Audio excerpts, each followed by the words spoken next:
Hospital ఇప్పించిన ఎంత వస్తుంది తెలుసా? 4 లక్షలు పెడితే 2 లక్షలు వస్తుంది, 2.5 లక్షలు వస్తుంది. అంతకుముందు రాలే ఇట్లా. 1 లక్ష దాటకపోయేది, 50,000 ఎక్కిపోయేది. ఇది ప్రజాపాలన. ఇలా ఇది చిన్న విషయం కాదు. పొద్దున్న లేసి ఎన్ని అవుతున్నాయి అంటే నాకు పొద్దుగాల 2-3 గంటలు దీని మీదనే అవుతుంది. ఈ ఊరికి వెళ్ళి ఆ ఊరికి వెళ్ళి రోజు చిన్న చిన్న హాస్పిటల్ చేరితే సీఎం రిలీఫ్ ఫండ్ అంత ఈజీగా రాదు. కాబట్టి మంచి హాస్పిటల్ చేరండి, ఏడ మంచి వైద్యం అయితే అక్కడ చేరాల్సిన అవసరం. అట్లాంటి సూచనలు కూడా చేసుకోవాలి గ్రామస్తులు. సో కార్యక్రమాలు జరుగుతున్నాయి, మార్పు అనేది మొదలైంది. ఓకే సరే, ఇంకా అనేక కార్యక్రమాలు జరుగుతున్నాయి. ఇప్పుడు నిన్న బునియాది అని కాలువ, మనకు సంబంధించిన బునియాది అని కాలువ కానీ ఇంత దేవరి బునియాది అని కాలువ మీద కూడా రివ్యూలు భువనగిరిలో మాట్లాడినాం. ఆడ ఉత్తమ్ కుమార్ గారితో 2 సార్లు మాట్లాడినాం, రివ్యూ మీటింగ్లలో మాట్లాడినాం.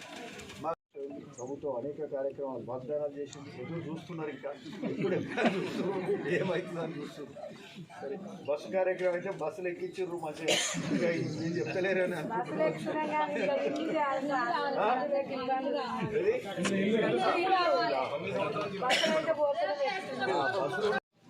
కార్యక్రమం ఒక విధంగా చెప్పాలంటే మొదటి ప్రభుత్వ కార్యక్రమంలో ఒక ఇనాగ్రేషన్ భువనగిరి నియోజకవర్గంలోనే గెలిచినాక మొదటి కార్యక్రమం ఒక భవనం నిర్మాణం చేసుకొని నాందాలగూడెం గ్రామంలో మరి ఒక కమ్యూనిటీ హాల్ ఇనాగ్రేషన్కి రావడం చాలా సంతోషం ఇస్తుంది.